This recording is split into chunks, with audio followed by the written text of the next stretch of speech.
예전에도 우리가 이 교회론, 교회에 대해서 이야기를 했던 기억이 있습니다. 근데 교회와 공동체, 다른 의미 같지만 같은 의미이기도 합니다. 그러나 포괄적인 의미에서 공동체가 교회보다는 더 넓은 의미가 될 것 같다는 생각을 해봅니다. 많은 모임들 중에는 동호회, 연합회, 우리가 말하는 단체, 기업 등 어떤 목적을 가지고 모이는 어떤 대상들은 참 많이 있습니다. 그런 사람들도 자기들을 공동체라고 부릅니다. 공동체라고 말하는 건 무언가 어떤 것을 위해서 한꺼번에 한 마음을 품는 그런 단체들을 이야기합니다. 그래서 이 공동체라는 의미는 교회라는 의미, 하나님을 위해서 우리 예수 그리스도를 예배하는 그런 모임과 조금 다르지만, 이 공동체도 광범위한 의미에는 예수님을 따른다면 그 공동체도 교회가 될 수 있다는 거죠. 그러나 교회는 그 이름 자체에서 풍기는 그 색깔, 색채가 공동체라는 의미를 풍기기는 조금 애매하고, 공동체가 훨씬 더 큰 범위의 맥락에 있는 그런 의미인 것 같습니다. 그래서 어디에 나와 있는 건 아니고 제가 느끼는 교회와 공동체를 이야기한 겁니다. 그러다 보니까 교회는 하나님을 향해서 예배하고 사역을 하고 또 우리 예수 그리스도를 믿는 믿음의 어떤 단체라고 보아진다면, 이 교회에는 예배가 있고 교제도 있고 우리가 말하는 교회론에서 참 많은 이야기를 합니다. 그러나 공동체라고 이야기한다면 예수 공동체, 예수님을 따르는 공동체인데, 이 공동체는 다른 존재와 조금 다른 어떤 단체와 다른 의미가 있다는 거죠. 제가 느끼는 가장 핵심은 예수 공동체라 하면 예수님이 우두머리가 되는 거 교회하고 비슷합니다. 그러나 교회 안에서 가지고 있는 어떤 일꾼들과 청지기와 다른 모습으로 공동체는 동력자가 있다는 것이 저는 가장 중요하다는 생각을 합니다. 어쩌면 교회라는 단체가 아니라 우리가 사회에 나가서도 직장에서도 나와 똑같은 믿음을 가지고 어떤 그 공동체를 유지한다. 그럼 그게 공동체가 될 수 있다는 거죠. 어떻게 동력하는 거죠. 동력자, 어떤 동력자가 있는지에 따라서 공동체의 목적과 의미는 달라질 수 있습니다. 동력자라는 말 자체는 돕는 자, 헬퍼라는 말을 쓰죠. 근데 이 동력자라는 의미는 도와준다는 의미와 함께, 그와 함께 그 도움을 가지고 무언가 자기들이 목표로 하는 것을 이루어내는 것을 이야기합니다. 지난주 어떤 회의가 있어서 서울을 방문했는데 꾸준하게 보지도 않고 한 1년 보지 않고 기도했던 또 제가 정말 좋아하는 형님을 만났습니다. 형님을 만나가지고 기도를 해주는데 제가 기도하는 첫 마디가 그렇더라고요. 하나님, 우리는 떨어져 있어도 동력자 아닙니까? 이 동력함이 끊이지 않기를 원합니다. 그래서 우리는 우리가 같이 하는 이 모습이 교회라고 이야기하지 않습니다. 우리는 예수 그리스도를 향한 거룩한 공동체라고, 예수 그리스도를 향한 거룩한이라고 붙이면 좀 그렇겠지만 예수 그리스도를 향해서 이 걸음을 가는, 이 인생의 여정을 가는 공동체입니다라고 그렇게 선포하며 기도했던 기억이 납니다.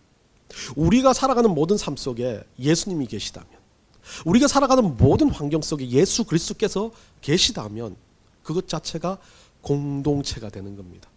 그래서 가정도, 가족도 공동체라고 이야기할 수 있습니다. 그래서 여러분들 직장도 공동체라고 이야기할 수 있습니다. 학교도 공동체라고 이야기할 수 있다는 겁니다. 우리 마태복음 18장 20절 한번 봅시다. 다 같이 읽습니다. 시작. 두세 사람이 내 이름으로 모인 곳에선 나도 그들 중에 있느니라. 예수님이 그렇게 말씀하시는 거죠. 예전에 여러분과 함께 이야기했던 것처럼 예수 그리스도를 따르는 예수 공동체의 가장 핵심적인 건 예수님이 계신 겁니다. 마태복음 18장 20절 이 말씀처럼 두세 사람이 예수님의 이름으로 모인 곳에 예수님이 계신 거고, 그것이 예수 공동체가 되는 겁니다. 그렇다면 예수 공동체는 다른 어떤 의미가 없습니다. 예수 공동체 안에는 뭐가 있습니까? 가장 첫째, 회개가 있습니다. 예수 공동체는 그래서 목욕탕과 같은 곳입니다. 죄가 씻기는 장소입니다. 예수 공동체는 그렇기 때문에 죄가 씻겨 나가기 때문에 여기에서 그 죄 씻김으로 인해서 일어나는 회복이 있습니다. 병원과 같은 장소입니다. 그렇기 때문에 예수 공동체는 그 병원과 같은 회복이 있고 새롭게 살아나는 은혜의 역사가 있다면 그 가운데 사랑이 넘칩니다. 자기 이익에 따라서 뭔가 물건을 재는 시장과 같이 이것 좀 주세요, 이것 좀 살게요 라고 서로 흥정은 하지만 그 가운데 온정이 있고 사랑이 있는 곳입니다. 그럼 예수 공동체는요, 그렇기 때문에 한 목적을 가지고 천국을 가는 버스와 같은 장소라는 겁니다. 예전에 여러분들과 함께 했던 교회에 대한 이야기입니다. 그 교회가 똑같이 광범위가 하게 보면 예수 공동체의 의미도 포함되어 있다는 겁니다. 여러분, 이 예수 공동체에 대한 이야기를, 예수 공동체에 대한 첫 번째 어떤 공동체의 모습이 성경에 나와 있습니다. 어디입니까? 오늘 우리가 읽었던 창세기에 나와 있습니다. 이 창세기를 보면서 의문을 참 많이 품습니다. 어쩌면 제가 성경을 읽으면서 예전에 찾던 공동체, 초대교회도 있을 수 있고요, 열왕기에 나오는 왕들이 있었고 아브라함이 있는 공동체도 있을 수 있고 여러 가지 공동체가 있는데, 성경에서 가장 먼저 공동체라고 보여준 건 무엇일까라고 찾다 보니까 창세기를 읽게 됐고, 이 창세기 속에서 첫 번째 공동체를 맞이하게 됩니다. 창세기 2장에서 첫 번째 공동체가 나옵니다. 어떤 공동체입니까? 아담이 있었고, 그리고 뭡니까? 하나님이 지었던 육축들이 있었습니다. 새, 공중에 나는 새 육축들. 성경을 보면 여러분들 여러 가지 이야기가 있지만 이 성경 속에는 그냥 적어놓은 기록들이 없습니다. 의미가 있고 그 성경의 기록들이 우리에게 주고자 하는 하나님의 뜻이 있다는 겁니다. 그렇다면 우리가 인류가 만들어져서 처음으로 맞이했던, 창조된 인류가 맞이했던 공동체는 인격적인 공동체이기보다는 다스리는 공동체였습니다. 어땠습니까? 창세기 2장 20절 한번 봅시다. 2장 20절. 다 같이 읽습니다. 시작. 아담이 모든 가축과 공주가 아니면 공중의 새와 들의 모든 짐승에게 이름을 주니라. 아담이 돕는 배필이 없으므로. 아담이 처음에 가지고 있는 공동체는 하와가 없었죠. 돕는 배필. 뭐가 없었습니까? 헬퍼. 동력자가 없었습니다. 그땐 처음 공동체는 어떤 공동체였습니까? 아담이 그냥 다스리는 공동체였습니다. 이름을 주고 다스리는 공동체였습니다. 그러다 보니까 이 아담에게로부터 공동체는 시작됐지만 여기 처음 공동체는 일방적인 공동체였습니다. 하나님이 이 땅 가운데 공동체를 주셨는데 아담이라는 수장이 있었고 일반적으로 그냥 많은 짐승들이 있는 공동체. 근데 여러분 생각하는 짐승과 달라요. 뒤에 이제 3장에 우리 뱀이 나오지 않습니까? 아마도 뱀이 말을 했다면 거기에 나온 돼지도 말을 하지 않았겠나? 이건 제 생각이죠. 근데 어쨌든 그 뱀이라는 강교한 그 어떤 인격체라고 보기에 참 그렇겠지만 짐승 중에 하나가 기록된 것처럼 다른 짐승들도 어쩌면 뭐 따랐다라고 이야기하지만 이름을 지어주고 난 다음에 이들이 말을 했는지 어떻는지 모르겠습니다. 뱀만 말을 할 수 있었는지, 아니면 말이 아니라 그가 어떤 이 우리가 하는 이 언어가 아닌 텔레파시와 같은 걸로 하와를 꼬셨는지 뭐 잘 모르겠지만, 여하튼 처음은 이 공동체 자체가 그렇게 아주 완전하지 않은 공동체였습니다. 그러다가 창세기 2장 25절 보겠습니다. 다 같이 읽습니다. 아담과 그의 아내 두 사람이 벌거벗었으나 부끄러워지 아니하니라. 자, 갈비뼈로 떼가지고 아담을 재우시고 갈비뼈를 떼가지고 하와를 만드시고 난 다음에 처음 공동체가 이제 형성된 거죠. 하와를 가지고 헬퍼라고 이야기하면서 돕는 자, 이제 돕는이라는 에제르라는 이 히브리 단어는 도움을 주다, 호의하다, 더하다라는 뜻이죠. 그리고 배필, 네게드, 돕는 배필입니다. 네게드라는 이 단어는요, 바라보다, 마주 대하다라는 뜻입니다. 그 돕는 배필을 문자적인 그대로 해석하면 어떤 대상을 마주 보는 것처럼 도와주고 그 사람에 대해서 어떤 것을 호의하는 사람을 이야기하는 겁니다. 결국 문자적으로는 이들이 부부 관계였지만 가장 문자적인 의미는 동력자라는 의미였죠. 서로를 위해서 어떻게 하는 거예요? 그냥 그 기본적으로 마주대하면서 가까이 있으면서 친근하면서 마주대하면서 어떤 사람에게 내 마음을 더하기도 하고 어떤 사람에게 도움을 주기도 하고 어떤 사람에게 호의를 하기도 한다. 그렇다면 이 돕는 배필 자체가 동력의 의미를 가지고 있습니다. 그래서 제가 말하는 겁니다. 예수 그리스도 안에서 있는 공동체 처음에 주었던, 우리 하나님께서 성경에서 우리에게 주었던 처음의 공동체는 뭔가 막 예배를 하고 엄청난 일을 하는 것으로 시작되지 않았다는 겁니다. 그 공동체의 시작은 서로 도움이 되는 동력자와 함께 시작되어졌던 겁니다. 그런데 그 동력자가 어땠습니까? 참 중요한 구절이죠. 2장 25절이. 둘이가 어땠습니까? 부끄러워하지 아니하였다. 벌거벗었어요. 벌거벗었다는 건 어느 성경적인 의미로는 그냥 진짜 문자적인 의미로 아주 빨개벗었다는 말은 맞습니다. 그런데 영적인 의미로 보면 이 부끄러웠다는 이 뿌시라는 단어인데, 이 뿌시는 수치스럽다는 뜻인데 이 뿌시의 뜻이 여러 가지 구약에 나와 있습니다. 분쟁이나 재난이나 상실에서 오는 실망감과 다른 사람의 눈에 의식하는 데서 오는 부끄러움이라고 이야기하죠. 구약에 쓰여지는 것은 그냥 단순하게 내가 내 것을 보여주는 것에 대한 부끄러움이 아니라 상실감, 자기가 가지고 있는 마음에 대한 문제, 소위 말하는 죄 문제에서 부끄러움이 없었다는 이야기를 하고 있습니다. 소위 말하는 누군가 내 동력자와 관계에서 어떤 그 마음의 질투심도 욕망도 가지고 있지 않았다는 겁니다. 서로가 그냥 좋고 그냥 사랑스럽고 모든 것이 평온한 상태의 모습이죠. 죄가 없는 상태를 이야기하는 겁니다. 욕망이 없는 상태를 이야기하는 겁니다.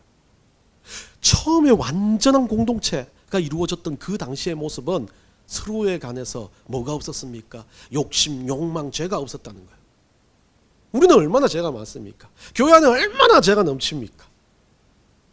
교회 회개가 없으면 안 돼요. 여러분만 봐도 저도 죄를 짓는데요. 오늘 좀 적게 왔다고 이게 그런 마음 회개가 돼야 되는 거예요. 죄가 넘쳐요. 이 땅 가운데 죄가 너무 넘쳐요. 원죄가 들어오면서부터 죄가 넘친 게 아니라 우리는 정말 죄인 같은 존재들인 거죠. 근데 초기에 이 공동체는 벌거벗었지만 서로 동력함에 있어서 아무런 끄리낌이 없었다는 거죠. 우리가 회복돼야 될 모습이요, 공동체가 회복돼야 될 모습이 이 모습이에요. 조금은 비교도 되고 질투도 되지만 내 거를 좀 참으면서 서로를 위해서 기도해주고 서로를 위해서 사랑할 수 있고 서로를 위해서 복음을 전할 수 있고 서로를 위해서 뭔가 하나님 일을 하면서 자기 것을 조금 포기할 수 있는 거, 그게 진짜 공동체라는 건데, 그렇게 만들어져 가는 게 완전하지 않지만 하나님을 닮아가는 공동체인데 오늘날 교회도 이 모습을 잘 못하는 경우가 참 많이 있다는 겁니다. 여하튼 이런 완벽한 공동체였습니다. 너무나 성경이 보여준 첫 번째 공동체는 너무나 아름답고 너무나 행복해요. 평온이 넘쳐납니다. 얼마나 오래 지속됐는지는 모르겠지만 이 안에서 서로 가운데 제가 말한 것처럼 목욕탕과 같이 그런 씻김의 의미는 없어도 되지만 그 안에서 사랑이 넘쳐나요. 그 안에서 정말 기쁨이 넘쳐나요. 그 안에서 뭔가 서로를 위한 위로가 넘쳐나는 것입니다. 천국과 같은 곳이죠. 에덴, 그 에덴의 모습이었습니다. 그런데 어땠습니까? 오늘 3장이 시작됩니다. 3장에서 제가 말했죠. 처음 공동체 너무나 아름다웠지만 이 공동체가 무너지는 게 순식간에 무너지는 모습을 보게 됩니다. 역기능적인 공동체로 바뀌어지는데 그것도 공동체의 하나 이론에 의해서 그 일들이 일어나는 겁니다. 저는 참 자만심이 있는 사람 같았어요. 그래서 제가 공동체론에서 아주 획기적인 발견을 했구나, 제가 학문적으로도 성공을 했구나 라고 생각하고 저와 같은 생각을 한 사람이 있나 찾아보니까 있더라고요. 참 너무 안타까워요.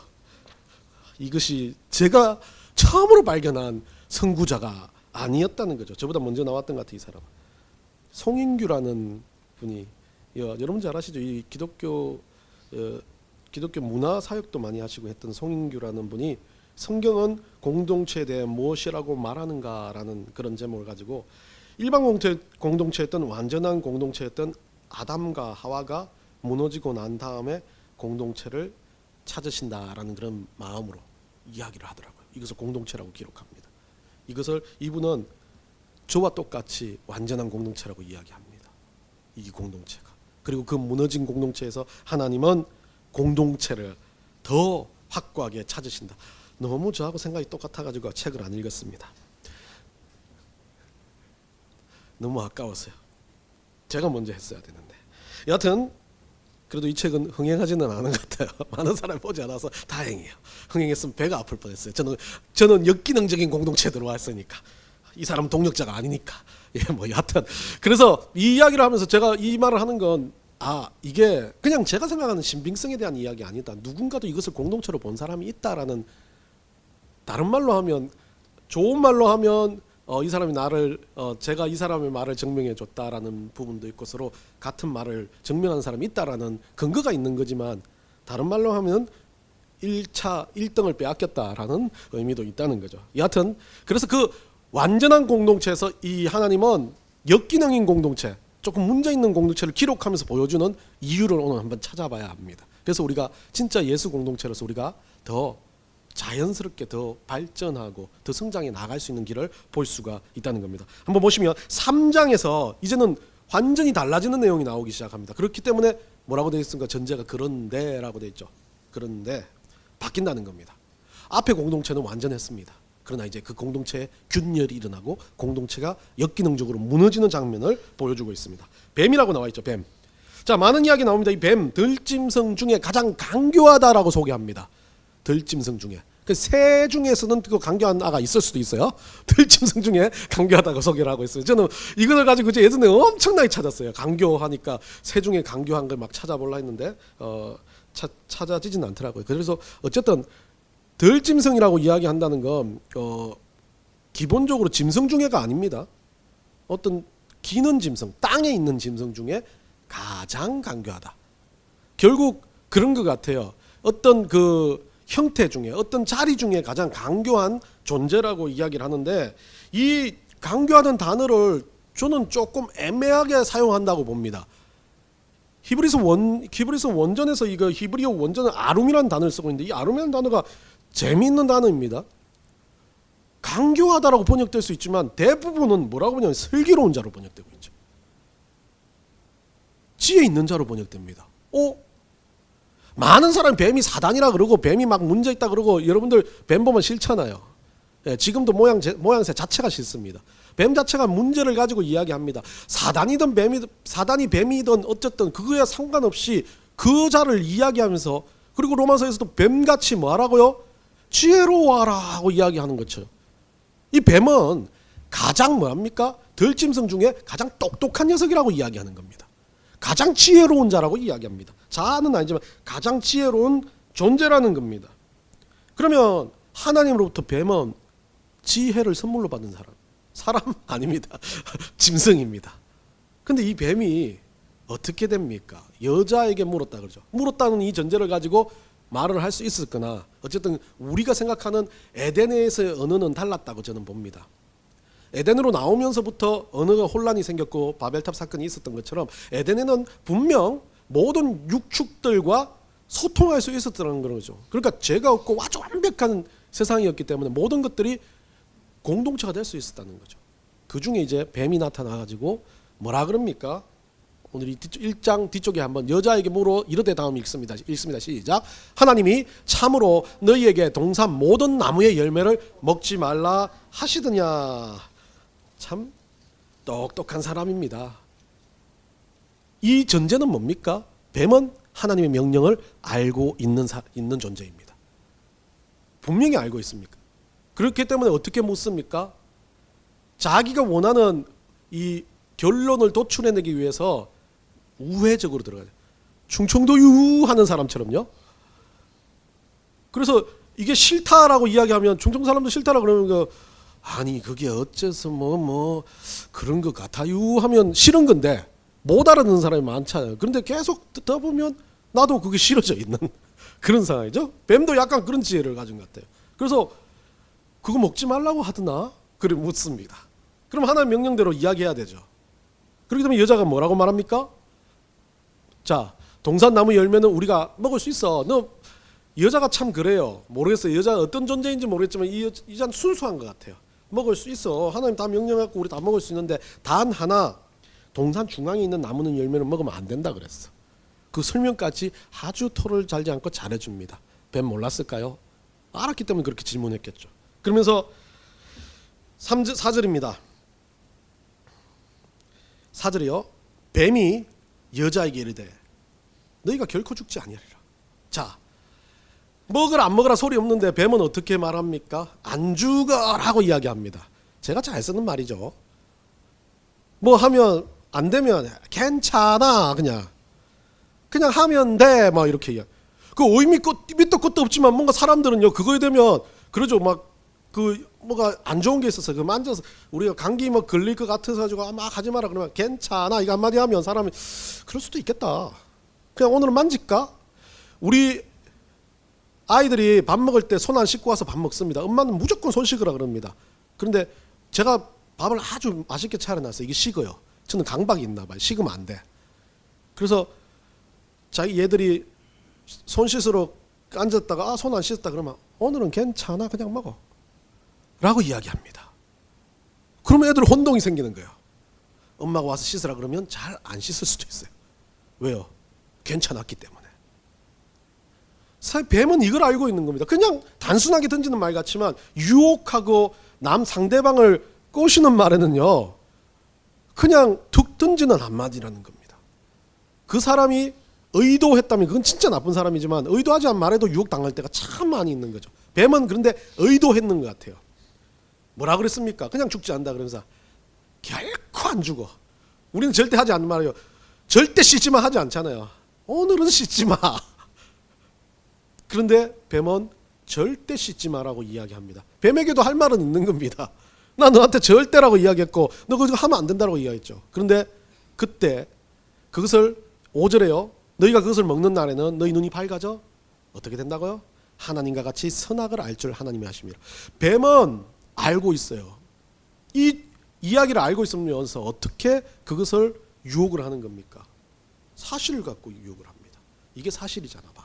하나님이 이렇게 이야기했어. 그런데 그거 죽는 거 맞아 안 맞아? 아니야, 죽는 건 아니고 선악을 알게 된다. 눈이 밝아진다는 거죠. 하나님은 그것이 죽음이라고 이야기한 거죠. 왜요?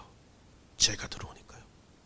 첫 번째 정말 완전한 공동체의 죽음을 이야기합니다. 첫 번째 아담과 하와의 죽음을 이야기합니다. 그 죽음을 인해서 오늘날 우리가 지금 이 땅 가운데 있긴 하지만 그래도 하나님은 그 죽음을 그들에게 알려주셨습니다. 그런데 어땠습니까? 유혹에 넘어간 하와는 그것이 뭡니까? 진짜 죽음이 아니래. 진짜 죽음이 아니래 라고 생각하기 시작합니다. 공동체 안에 균열이 시작되는 건 이런 작은 요소입니다. 여러분들 하나님 말씀을 믿으시고 예배를 드리고 하나님 가운데 살아갑니다. 그런데 어느 순간 그렇게 말합니다. 오늘은 내가 몸이 조금 아파. 하나님 교회 가야 될까 말아야 될까 고민합니다. 아 그래, TV 보고 예배 드리면 되지. 그것도 예배 드리는 거지. 그런데 내 속에는 늘 찜찜합니다. 그게 유혹입니다. 그 유혹이 시작되면 어느 순간 사라집니다. 내 눈이 밝아지기 시작합니다. 괜찮네, 안 죽네. 야, 한성훈 목사님보다 설교 더 잘하는 사람 나와서 막 앞에서 막 찬양도 모르고 춤도 추고 너무 멋지네. 가지 말고 이거 해야지. 틀어놓고 과자 씹으면서, 틀어놓고 머리 말리면서 예배가 아닌 구경꾼이 되어버리는데, 하나님 앞에 드리는 게 아닌 하나님 앞에 때우기를 하는데 그게 예배라고 이야기합니다. 그게 내가 하나님 앞에서 선 공동체의 모습이라고 이야기합니다. 어느 누구도 동력자가 없어요.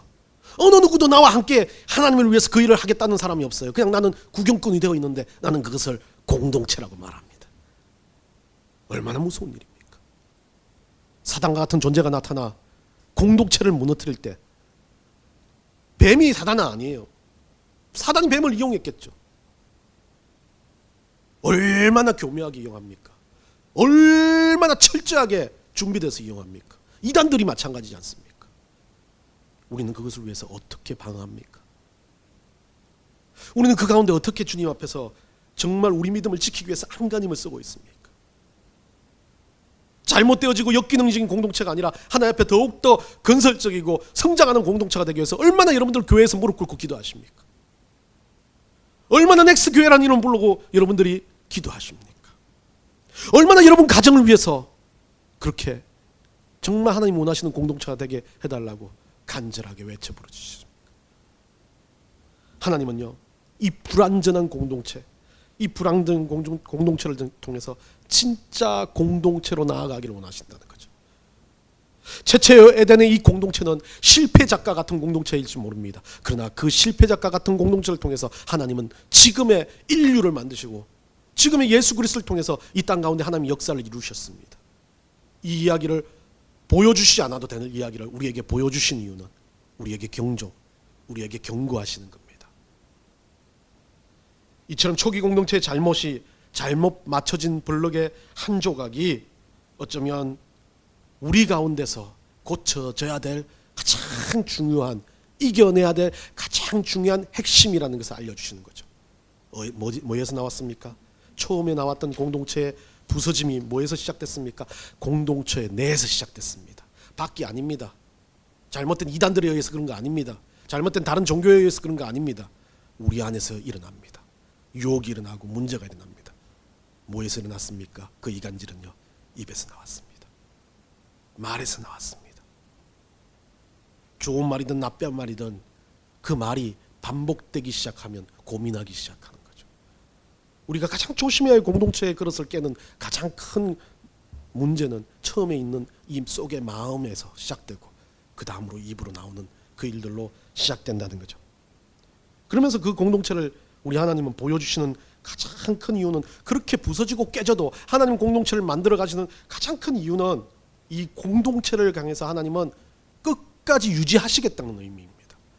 그렇기 때문에 공동체를 그냥 단순하게 우리가 의무적으로 가입되거나 예수 공동체에서 그냥 의무적으로 살아가는 게 아니라는 겁니다. 필수적이라는 거죠. 이 안에서 예수 피에 묻혀진 우리들이라면, 예수를 믿는 우리들이라면 이 안에서 이 공동체를 위해서 끝까지 영광을 드리면서 살아드려야 된다는 거예요. 하나님 영광을 받는 게 내 삶을 통해서 영광 받는데, 내 삶의 영광이 이 공동체 안에서 예수 그리스도를 믿는 같은 동력함이 있는 자리에서 일어난다는 겁니다. 순전히 나 혼자만으로 할 수 있는 일이 아니라 여러 명이 정말 같이 해가는 거죠. 이 공동체는요, 결국은 처음부터 우리 하나님이 공동체에 이렇게 실패와 같은 모습, 좌절과 같은 모습을 보여줬지만, 이 실패와 좌절은 우리 하나님께서는 실패와 좌절이 아니라 그냥 공동체의 경고로 보여주셨고, 이것을 위해서 우리에게 정말 하나님의 영광을 위해서 이 공동체를 유지하라는 명령으로 보여주시는 겁니다. 우리 6절 한번 봅시다. 6절 한번 보면요, 여자가 그렇게 돼서 그렇게 욕망 가운데 말을 듣다 보니까 여자가 그 나무를 보니까 어떻게 돼요? 먹음직도 하고 보암직도 하다. 지혜롭게 할 만큼 탐스럽기도 한 나무였다. 여러분, 유혹은 이렇게 들어와요. 공동체가 무너지는 건 여기에서 들어와요. 아무것도 아닌 거라 생각했어요. 그런데 그것을 가지고 반복하다 보면 잘못된 일, 하나님 앞에서 아니야, 나 이 말 들을 필요 없어, 나 그렇게 안 해, 나 사랑해야지, 나 하나님 말씀대로 살아야지라는 근거가 없어지기 시작하는 순간, 반복을 들은 순간 유혹은 어떻게 돼요? 나에게 있어서 먹음직도 하고 보암직도 한 존재가 되어버린다는 거죠. 공동체를 깨는 첫 번째는 내 스스로가 이렇게 누군가에 의해서, 누군가의 모습에서 타락해 가는 겁니다. 들리는 어떤 요소에서 타락해 가는 겁니다. 제가 말한 것처럼 TV를 보는 것 자체가 예배를 그렇게 급하게 들으는 거 나쁘지 않습니다. 그럴 수 있습니다. 오주에 가면 얼마나 좋은 환경이고 문명입니까? 근데 그 문명을 누리는데 어느 순간 그 문명이 뭐가 됩니까? 문명을 누리는 것 자체가 하나님 앞에 내가 드리고자 하는 마음 자체가 사라지게 되는 거죠. 당연히 예배를 드릴 거면 잘못된 장소도, 어려운 장소도, 힘든 장소도 내가 하나님 앞에 이 예배를 드리기 위한 땀과 노력과 하나님을 향한 예배에 대한 마음이 있어야 되는데, 너무 편안해서 그걸 잊어버린다. 이 똑같아요. 어느 순간 편해 보이기도 하고, 그거 하면 괜찮아 보이기도 하고, 그거 하면 뭔가 대단해 보이기도 합니다. 여러분 그렇습니까? 뭐 교회에서도 스타 강사처럼 나와가지고 하는 거 너무 화려해 보입니다. 너무 좋습니다. 탐스럽습니다. 은혜가 넘치는 것 같아요. 그런데 그 가운데서 내가 그 은혜를 누리면서 뭐가 생기기 시작합니까? 왜 나는 이렇게 사나? 저 사람은 저렇게 은혜 주는데, 저 사람 기도하니까 다 들어주고, 저 사람 저렇게 하니까 돈 확확 벌고, 건강이 확확 생기고, 막 암이 떨어져 나가 기적이 생기는데 왜 나한테 이러시나 라고 마음이 드는 거예요. 신앙이 아니라 비교가 되고 질투가 되기 시작한가. 그것이 너무나 그 사람이 보여주는 신앙이 보암직도 하고 먹음직도 하고 지혜롭게 할 만큼 한 공동체를 깨버리는 요소가 되어버린다는 거죠. 여러분 어떻습니까? 교회 안에 들어오면 다 잘나야 됩니까? 다 행복해야 됩니까? 다 대단해야 됩니까? 아니에요. 아담과 하와가 우리에게 준 선물이잖아요. 고난, 고통, 어려움, 아픔. 그런데 그 선물이 진짜 선물인 게, 그것을 이길 수 있는 공동체만이 우리 하나님께서 너무나 영광 받으시고 사랑하신다고 말씀해 주시잖아요. 그렇기 때문에 우리는 그것을 선물로 받은 사람들입니다. 근데 그 선물로 받아놓고 눈을 돌려서 잘 되는 것만이 꼭 신앙인 양 잘못되게 살아간다면 그게 깨지는 겁니다. 그게 유혹당한 겁니다. 공동체는 실패하지 않습니다. 예수 그리스도 이름으로 서 있는 공동체는 절대 좌절하지도 않습니다. 로마서 11장 11절 한번 읽어봅시다. 다 같이 읽습니다. 그러므로 내가 말하노니 그들이 넘어지기까지 실족하였으나 그럴 수 없느니라. 그들이 넘어짐으로 구원이 이방인에게서 이르러 이스라엘로 시기나게 함이니라. 사도 바울이 말하죠. 실족하고 넘어진 것에 대해서 그것 때문에 잘못됐다고 말할 수 없어요. 우리 삶에 지금 조금 힘들고 아프고 어려운 거 잘못됐다고 말할 수, 그럴 수 없어요. 내 넘어짐이 한 영혼을 구하는 역사가 일어날 수 있고 내 넘어짐이 정말 주님의 영광의 도구로 쓰여질 수도 있다는 겁니다. 그건 아무도 모른다는 거예요. 내가 잘 되는 것도 주님께 쓰여질 수 있지만 나의 실패와 좌절도 이 공동체를 세워가는 하나님의 역사로 써갈 수 있다는 것을 기억하시기 바랍니다. 공동체 가운데는 그렇기 때문에 가장 중요한 것은, 이 공동체 안에는 가장 중요한 것이 생명, 한 영혼을 구원하는 생명이 나타나야 된다는 거죠. 제가 말씀드린 것처럼 이 공동체는, 예수 공동체는, 교회라는 공동체도 생명을 구원하는 게 당연한 건 맞지만 예수 공동체는 어떤 방편, 어떤 모습으로든지 기업이 되고 여러분이 말하는 직장이 되고 여러분이 말하는 가정이 되든지 그 안에서 진짜 생명이 살아나야 된다는 것을 알려주고 있습니다. 그게 공동체의 가장 확고한 목적이라는 거죠. 울어야 될 것에 울고 웃어야 될 것에 웃고 서로 가운데 위로와 사랑이 넘친다면 그 가운데서 씨앗은 뿌려지는 겁니다. 그 가운데서 생명은 자라날 것입니다. 참 마지막으로 이야기 하나 하고 마치겠습니다. 이 생명하면 생각나는, 여러분한테 몇 번 말했을 건데요. 저에게 있어서는 참 의미가 있는 짐승 한 마리가 있습니다. 허수키라고. 이 허수키라는 아이가 그 옛날에 우리 와이프가 그 제가 있던 시골의 교회 옆에서 저희들이 지나가는데 시베리안 허스키 한 마리가 집을 안 가고 계속 거기를 맴듭니다. 한두 시간 정도 지나도 맴들고, 그래서 너무 불쌍해서 우리 와이프 집이 좀 이제 넓으니까 거기에 가가지고 이 녀석을 좀 보관하면서 주인을 찾아줄래도 찾아지지 않았습니다.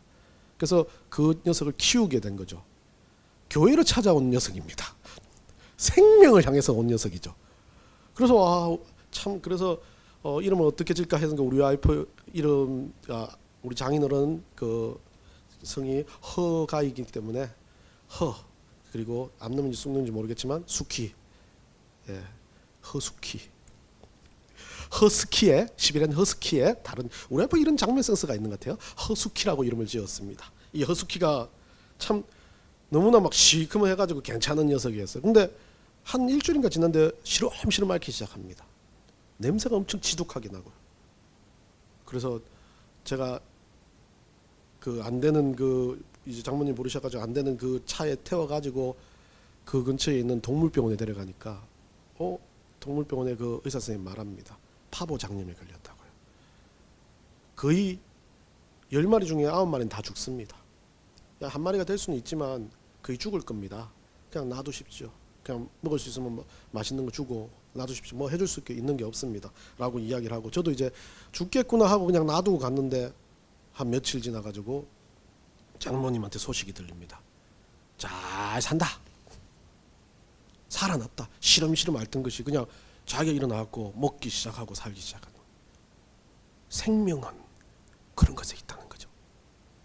우리 하나님 손에 달려있는 그 생명이요, 우리 하나님 손에 들어오기 시작하고 어떤 방식으로도 하나님께서 생명을 움직이신다면 찾아온 그 발걸음에 대해서 공동체가 불완전하든 잘못됐든 문제가 있든 그 안에 들어오려고 하는 그 존재에 대해서는 하나님 책임지신다는 거예요. 생명은 우리 손에 있지 않다는 겁니다. 그렇기 때문에 공동체는요, 그거 알아야 돼요. 우리가 공동체를 유지하는 것처럼 보이지만 아니요, 우리 하나님께서 이 공동체를 이끌어 가십니다. 넥스라는 이 공동체가 우리 것인 양 생각하겠지만 이거 아니에요. 하나님 것이에요. 하나님이 있으시기도 하고 없으시기도 해요. 이 가운데 하나님이 영혼을 보여주시기도 하고 살리기도 한다는 거, 그것을 여러분들이 기억하셨으면 좋겠습니다. 우리는 공동체를, 그렇기 때문에 공동체를 가지고 성장해 가야 된다는 거 기억하시며, 초대교회의 역기능적인 공동체가 여러분들에게 다른 의미의 정말 하나님이 주시는 실패 없는 공동체를 경험하는 역사가 일어나기를 간절히 축원합니다.